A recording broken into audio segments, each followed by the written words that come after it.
It's lights out and we're racing here in MotoGP in TerMARCs. It's a great start from pole position once again by Marc Marquez, but Alex Marquez trying to be aggressive on the inside of the run down the first corner. Oh, big contact further back. Fabio Quartararo and Marco Bezzecchi in an early tangle, barrel rolling through the gravel trap. Goes our 2023 TerMARCs winner, but Marc Marquez leads. Pecco Bagnaia trying to find a way through early on here on Alex Marquez into second. Another shocking start for Johann Zarco, but he has recovered it this time. He's still in fourth place. As you say, it was Bezzecchi into the back of Quartararo, and he wasn't the only Yamaha Quartararo to have problems. Jack Miller had an absolute shocker off the line.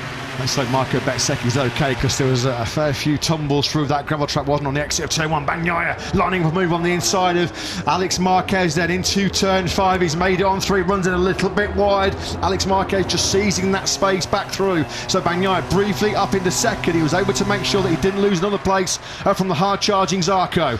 So progress through at the moment from the KTMs. Binder and Acosta are 7th and 8th. You're just looking at Binder in the back of the picture. His sprint ended here yesterday when he collided with Franco Morbidelli. He's through safe this time as Zarco now takes 3rd place from Bagnaia. Oh, that's aggressive, isn't it, by Zarco? Bagnaia immediately, he knows he can't let the Marquez brothers get into their stride here. Immediately lunges back on the inside of the Frenchman on that climb through the second gear, turn 9.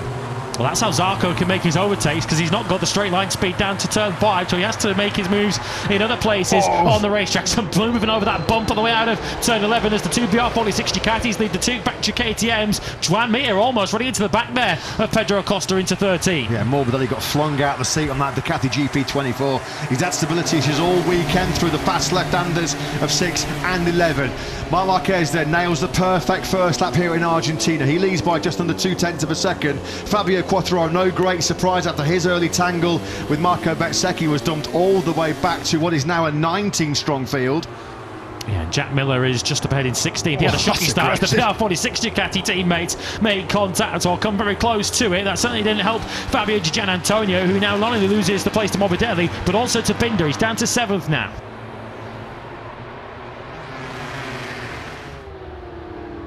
Morbidelli now coming from a long way back. This is going to be close. He's going to have to be inch perfect here on Zarco into turn 5. He was. Morbidelli's charge continues. The Italian now up to 4th. And that's exactly the kind of scenario that Johann Zarco would have feared with that lack of straight line speed from the Honda. It's worth keeping an eye on the VR46 Ducatis at this early stage, because they are 2 of 4 riders in the field who have gone for the soft Michelin rear tyre. The other 2 in the field are Somkhat Chantra and Alex Rins, but the VR46 Ducatis have gone bold for the soft rear tyre. So watch Johann Zarco on the left of the picture. You can just see the back of the picture. Miller having his shocking start. The contact down into turn 1 was between Quartararo and Bezzecchi. Quartararo on the left. Bezzecchi's already locks that front tyre and goes straight into the back of the Yamaha.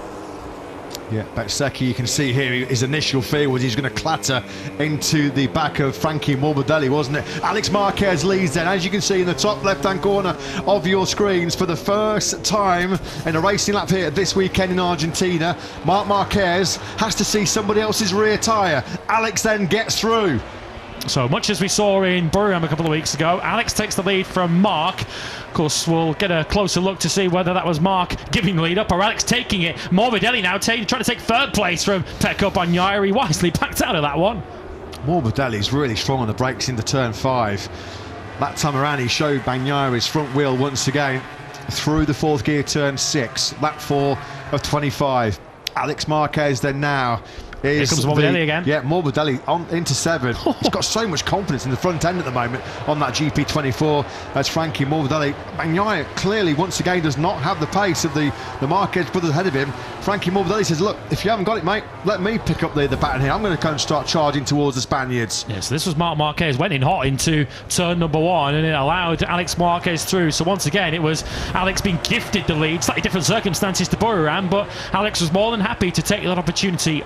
Long lap penalty for Raul Fernandez, too, who's running in 14th place. He and Fermin Aldeguer, who are line astern just in the back end of the points, have both got penalties to serve due to irresponsible riding. One would assume it was in the incident that saw Bastianini out of the race. Agura then slots in behind Joan Mir. Mir goes slightly wide as he's trying to hold off Agura and Acosta, and Acosta's got to take any opportunity where he can find him in this. This is the battle, 37 versus 36 for 9th place. Yeah, those two had a pretty good ding-dong in the sprint yesterday, didn't they? Mir winning out on that particular occasion, his best ever sprint result, an 8th place, showing shoots of recovery for HRC. Still top Honda rider though is Zarco in 5th place. Is Acosta almost on the inside curve there, wasn't he? On the inside he goes of Joan Mir. That was a nice move, that by Pedro Acosta. Your fears are, if he was contending with pretty major rear grip boot shoes in the 12-lap sprint yesterday, how's he going to fare over the double distance 25-lap Grand Prix here this afternoon? You've got to say he's making a pretty decent fist of it right now. Fastest rider on circuit at the moment is the rider in 3rd place, Frankie Morbidelli on the VR46 Ducati. Soft rear tyre, working well for him at this stage. 1:38.674, 2/10 quicker than your race leader Alex Marquez. Morbidelli at 1:38.631. He was the slowest of the top trio. There's confirmation though of Alex Marquez's rapid pace as we come towards the halfway stage of this 25-lap battle. Well, no one will know how difficult it is to beat Marc Marquez than younger brother Alex. Of course, they've been competitors in all sorts of competition through their ultra successful lives. Julian Marquez can barely watch. He was in the factory Ducati Lenovo garage yesterday. This time he's watching from the Grassini box. Perhaps that's an omen. What a position for him to be in. He was in dreamland, wasn't he, in Buriram? As we saw history, the first time two brothers had ever taken first and second in a MotoGP race. He was giving the Chillingham a proper pounding there, wasn't he? Both of his both fingers on both hands crossed. This is going to be a very nervy sort of 20 minutes or so, isn't it, for Papa Marquez? A nervy 20 minutes or so as well for Pecco Bagnaia, who cannot relax for a millisecond.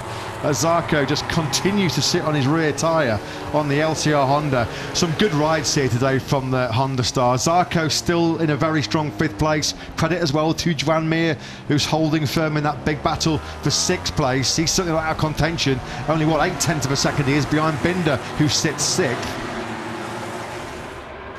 Danger of a bit of a queue forming up here behind Brad Binder. Gian Antonio wants to get himself out of that queue as he has a look up the inside into turn 5. Gian Antonio, like his teammate Morbidelli, up the road on the soft rear tyre and still lapping in the 1:38s, but he's had a face full of that Red Bull factory KTM pretty much since this Grand Prix got underway, and if he doesn't make a move shortly, he'll have Agura for company.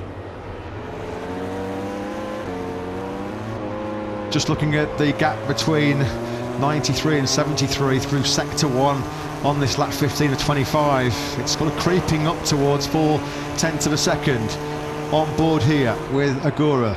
This is the battle for 8th place between two former Moto2 world champions. Agura once again just charging in that little bit too hot, just getting a little bit erratic right now, isn't he, the rookie? All part of the learning process for Agura, and given that he's still battling with this kind of company, tells us what a good job Agura is doing as he smokes the rear tyre through turn number 6 into the right-hander now of 7. Brad Binder still fighting this rear guard action up against Fabio Di Gianantonio. The group up ahead of him, Bagnaia and Zarco, long gone. Binder's now just going to try and, I guess, batten down the hatches and try and cling on to that top 6 finish. So through turn 11 we go. Alex Marquez and Marc Marquez now. There's clear daylight between themselves and Frankie Morbidelli. Credit to Morbidelli, he is hanging in there on that soft rear tyre. Some job that by Frankie. He's still doing sort of high 1:38s himself. Let's have a look at this replay. Oh, wow. He's pushing. Yeah, this is Alex Marquez piling some serious heat on Marc Marquez. Now that was a big warning, wasn't it? Through the fast turn 11 for Marc Marquez. Phew, that would have certainly put his eyes on stalks inside that helmet. We have, what, 8.5 laps to go here. Marquez, market is closing right on the rear tyre of Alex as they power now out of turn 5. This is through 6, where Marquez had the big scare a couple of laps ago. This time around, it's all neat and tidy. You can still see, though, there, that rear tyre screaming for mercy as they're on the gas through that 4th gear left-hander. Yeah, top left of screen. What you're going to see there is probably Gian Antonio, I think, getting past Brad Binder as Binder goes wide into turn 1. Well, Alex said yesterday in the sprint, the 2 corners where Marc Marquez was especially stronger than him were through the long left-handers, the fast left-handers of 6 and of 11. This is turn 11 right now, so you suspect that Marc Marquez's opportunities are are either into 7, which follows that long left-hander, or coming up now through 12 and 13. But again, that Ducati's getting loose. Yeah, on the big bump, on gas through turn 11. You just felt like there as well. Marquez was just starting to build up towards potentially an assault on Alex. We're over the line then right now. We're on to lap 18 of 25. Gap under 0.2 of a second. This is the closest it has been between the two brothers since the early part of this Grand Prix. Well, this is unbelievable pressure, isn't it, now on the shoulders of Alex Marquez. They've done thousands and thousands of miles training at home. They know each other so well, but who is going to come out on the battle of the brothers here in Argentina? They're long clear of Frankie Morbidelli, who is still a second up the road from Pecco Bagnaia. Bagnaia has made no impression whatsoever on the podium battle here today in Argentina. Marc Marquez then picking up some slipstream now. He's having a look at the inside of his younger brother. Marc then dives for the inside, but overcooks it into turn 5. Alex quite happy to take the lead back again. Yeah, you just got the sense that for the last lap and a half, Marc was building and thinking, right, now it's the time to go. Now is the time to attack. It's a failed mission, though, the first time around, on the inside of Alex into turn 5. So he's going to do the hard work all over again. He's still got time. He can be patient here, Marc Marquez. You can see that 73 moving around as he tries to feed the power down the back straight. Marc Marquez is now buried in the slipstream. Marc Marquez hits the front then here in Argentina. Has he just played that patient game now? The Marquez fans, well, they are cheering, they're singing themselves hoarse now in Termas. 4.5 laps to go here in this Grand Prix of Argentina, and are we seeing another decisive break? Alex, what have you got? My heart's racing. Imagine being Papa Marquez down in pit lane right now. So it has taken until lap 21 of 25 for Marc Marquez once again to get back to the front of this Grand Prix in Termas Rio Hondo. He is now well and truly on course to remain undefeated so far in 2025. Well, crucially, Marc Marquez was ahead long before they got to the braking zone of turn 5. The previous attempt that he made into 5, of course, was a bit of a lunge on the brakes and he couldn't get it stopped in time. Alex Marquez is facing a huge test here. Now he's got to do the chasing. Does he have anything left in reserve to chase back after his brother? Game on for the podium here, though. Is Morbidelli just running out of grip late on that soft rear tyre? Pretty much identical times between himself and Bagnaia. The gap between the pair of them, though, has crept down to just over half a second. Now, how much risk is Bagnaia going to be willing to take here for that third place? Well, there are an extra 3 points on offer for third place if Bagnaia can claim it, and he needs every point he can get, even at this early stage of the season. Frankie Morbidelli, even up against one of his best friends in the paddock, is not going to want to give this one up without an almighty fight. As Matt mentioned earlier on, it's been a long time, 4 years near enough, since Frankie Morbidelli has been on a Grand Prix Sunday podium. He's not even going to let Pecco Bagnaia have this one. This means a lot to Frankie. Well, this would be cruel, wouldn't it, if Morbidelli was to lose out late on here. He has had some real tough times since he almost won the World Championship back in 2020. He was only 12 or 13 points away from being crowned World Champion 5 years ago. But here he is on course for what is a very rare podium. A couple of real tough years at the factory Yamaha squad, a real tough 2024 as well, having suffered the real serious concussion pre-season. Took him a whole bunch of time last year to really get into his groove. There they are, just coming through your picture, the two Italians. Marc Marquez then 4.81 kilometres away from his 90th Grand Prix success.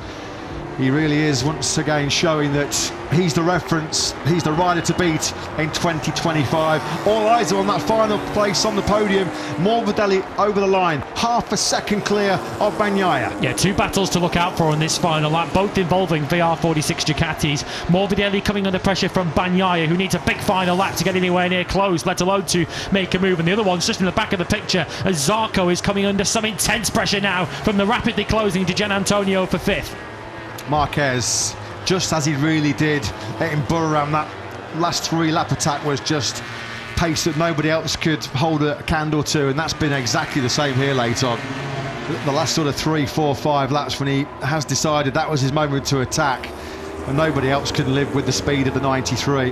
Have to say, this defensive ride here by Frankie Morbidelli how's he got that soft rear tyre to the end of this Grand Prix, still doing high 138s, 139s. Brilliant throttle control and time management by Frankie Morbidelli. Yeah, this is the Gian Antonio Zarco battle. Zarco's fended him off into turn 7, so the only opportunity for Gian Antonio now, you'd imagine, will be into turn 13. The final right-hander, Pecco Bagnaia, is not getting close enough to Frankie Morbidelli to make a move for third place. That podium for Frankie does look safe.